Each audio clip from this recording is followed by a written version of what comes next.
नमस्कार, आप देख रहे हैं सैनिक चिंतक।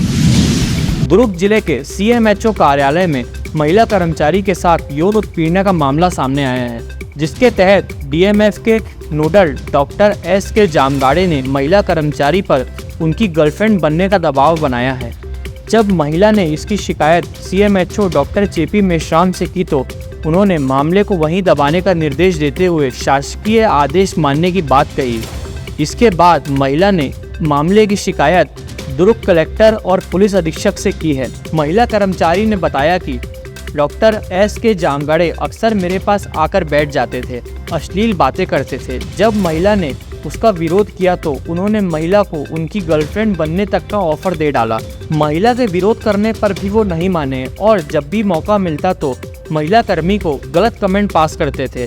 जब महिला कर्मी कुछ बोलती तो डॉक्टर जामगाड़े बोलते कि वो मस्ती मजाक में यह बोलते हैं। जब महिला कर्मचारी ने डॉक्टर जामगाड़े को वार्निंग दी, उसने भी महिला को चैलेंज कर दिया कि वह उसके सेक्शन को चेंज करवाकर अपने पास वाले कमरे नंबर 4 में लेकर आएंगे। उसके 10 दिन के अंदर ही सीएमएचओ डॉक्टर जेपी मेश्राम ने महिला का सेक्शन चेंज करते हुए उसको कमरा नंबर 10 में बैठने का निर्देश दिया। इससे महिला मानसिक रूप से प्रताड़ित हुई और उसने डॉक्टर जामगाड़े के गलत चरित्र की शिकायत भी सीएमएचओ से की। चलिए अब बात करते हैं प्रताड़ना की शिकार हुई महिला से। सर डॉक्टर एस के जामगाड़े के द्वारा ना मुझे कुछ बातों से मुझे इरिटेट किया जा रहा था। मतलब कि सर जैसे कि वो मेरे पास आके बैठते थे, है ना, फिर मैं बोलती थी हटो सर, तो बोलते थे अरे नहीं तुम्हारे पास में और कोई आके बैठे तो तुमको बुरा नहीं लगता। ऐसे गंदी गंदी बातें किया करते थे, तुम मेरी गर्लफ्रेंड बनोगे क्या, ऐसा वैसा। तो उस चीज़ों का मैंने विरोध किया सर कि सर मुझे ये सब पसंद नहीं है, आप मत किया करो करके। तो 2-3 बार ऐसा कुछ कमेंट्स करते थे और जब मैं उनको बोलती थी तो बोलते थे अरे मैं तो मस्ती मज़े में करता हूँ। तो सर मजाक एक लिमिट से होता है, आप इस तरीके से किसी महिला के साथ मजाक नहीं कर सकते। उसके बाद फिर मैंने उनको वार्निंग दी तो वो मेरे को चैलेंज किए कि मैं तुमको कमरा नंबर 4 में लेके आऊँगा और तुम्हारे सेक्शन से भी हटा के रहूँगा। तो सर फिर उसके बाद उसके 10 दिनों के अंतर्गत मैक्सिमम 10 डेज़ के बाद सीएमओ सर की तरह ऑर्डर किया गया कि आपका कक्ष जामगाड़े सर के कक्ष में किया जाता है 4 नंबर पे, उन्हीं के बाजू वाले टेबल पे, और आपका सेक्शन भी चेंज किया जाता है। तो सर इससे मैं बहुत ज़्यादा हर्ट हुई कि वो जो चैलेंज किए थे वो उन्हें पूरा किया, ठीक है। तो मेरे को उम्मीद नहीं थी कि सीएमओ सर ऐसा करेंगे करके, लेकिन फिर भी सर मैं सीएमओ सर के पास ना उस ऑर्डर को लेके गई और मैंने उनको बोला कि सर मुझे कमरा नंबर 4 में नहीं बैठना है, क्योंकि मुझे नहीं बैठना है करके। तो वो बोले कि नहीं आपको बैठना ही पड़ेगा और अगर नहीं बैठोगे तो मैं एक्शन लूँगा। और सर ये बातें अगर उनके कमरे में भी कैमरा है लेकिन वो कैमरा डिस्कनेक्ट करके रखते हैं सर, नहीं तो ये चीज़ें भी आज खुले पे सामने आ जाती है ना। उसके बाद फिर सर उन्होंने मेरे को ज़बरदस्ती बोला कि नहीं आपको बैठना ही पड़ेगा।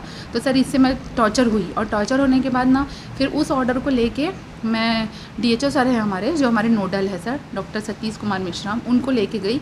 मैं बोली ठीक है सर आप मुझे बैठने के लिए बोल रहे हैं, मैं बैठ जाती हूँ, लेकिन मैं कल से बैठूंगी, मैं आज मेंटली प्रिपेयर नहीं हूँ अपना बाहर लेने के लिए।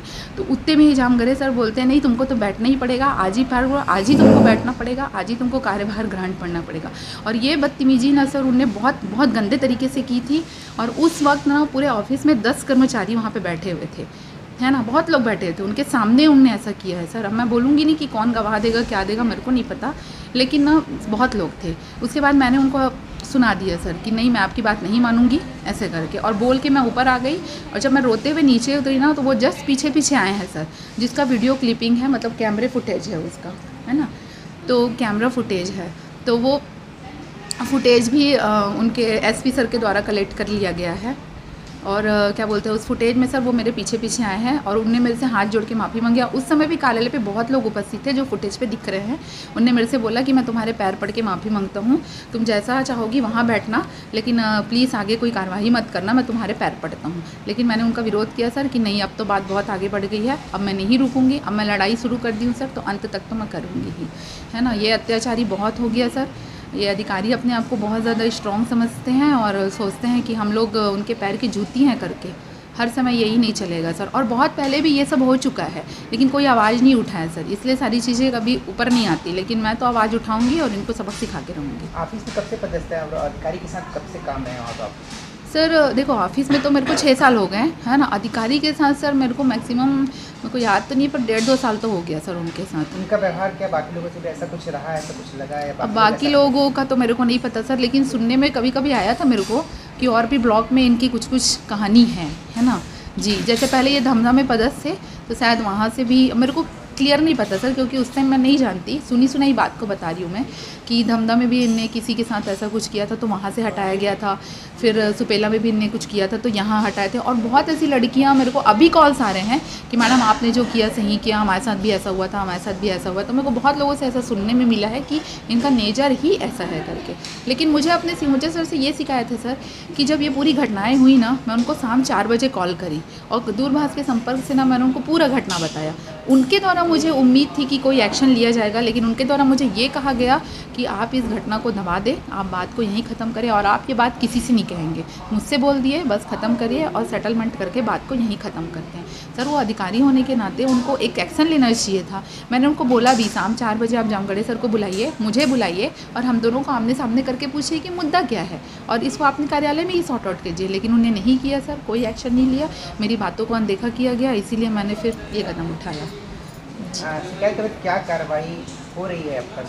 शिकायत के बाद देखिए सर बहुत बड़ी कार्रवाई तो नहीं हुई है ना, उनको बस अपना मूल पद स्थापना भेजा गया है। वो मेरे लिए कोई मेरे न्याय मेरे से नहीं हुआ है मेरे लिए। उनको तो मैं बोली थी कि या तो फिर महिला एक्ट में जो नियम है उसके तहत तो उनको बर्खास्त किया जाना चाहिए था, लेकिन अभी फ़िलहाल तो उनको निलंबित किया जाना था सर। और अगर मैं अभी FIR दर्ज करती तो वो निलंबित होते ही, है ना। हाँ सर, अगर कोई बड़ा एक्शन नहीं लिया जाएगा तो फिर तो मैं भी FIR दर्ज करने के ही मूड में हूँ। जब महिला कर्मचारी ने यौन उत्पीड़न के खिलाफ आवाज उठाते हुए दुर्ग SP और कलेक्टर से मामले की शिकायत की तो CMHO तुरंत हरकत में आए। उन्होंने डॉक्टर जामगाड़े को सभी पदों से हटाते हुए उनकी मूल पद स्थापना सुपेला में शहरी परिवार कल्याण केंद्र भेज दिया है। साथ ही सुप्रीम कोर्ट के निर्देशानुसार महिला कर्मियों के यौन उत्पीड़न की जांच के लिए बनी स्थानीय विशाखा समिति को मामले की जांच सौंप दी है। चलिए अब इस मामले की चर्चा करेंगे दुर्ग जिले के CMHO डॉक्टर JP मेश्राम से। मामला विस्तार से पूरी जानकारी दीजिए। कल मेरे पास 3:30 बजे ये मामला संज्ञान में आया था और इस पे मैंने जो है तुरंत संज्ञान लिया। मैंने इस पे मुझे एक पत्र प्राप्त हुआ, उसके अनुसार से मैंने ये विशाखा कमेटी जो है हमारे यहाँ पे उन्हें सूचना दी कि आप जल्दी से इनको बुलाइए और बुलाने के बाद इनका बयान ले करके इसकी रिपोर्ट बनाइए। उन्होंने बयान बना लिया है उनका सबका और रिपोर्ट उनकी बना के दी है कि इन्हें एक स्थान पर नहीं रखा जा सकता तो कृपया इनका स्थान बदल दें। तो मैंने तत्काल कार्रवाई करते हुए कल शाम को ही डॉक्टर जामगढ़े को उनके मूल पद स्थापना स्थल जो है सुपेला अस्पताल वहाँ के लिए रिलीव कर दिया।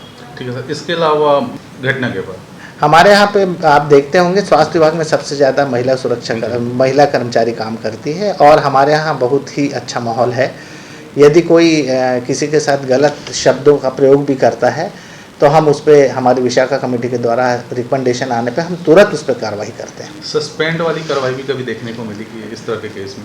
नहीं, इस पे जो कार्रवाई होती है विशाखा कमेटी जो रिकमेंड करती है उसी के अनुसार से ही कार्रवाई निर्धारित की जाती है। धन्यवाद। आप देख रहे हैं दैनिक चिंतक। आगे की अपडेट के लिए बने रहे हमारे साथ। हमारे चैनल को लाइक, सब्सक्राइब और शेयर करना ना भूलें।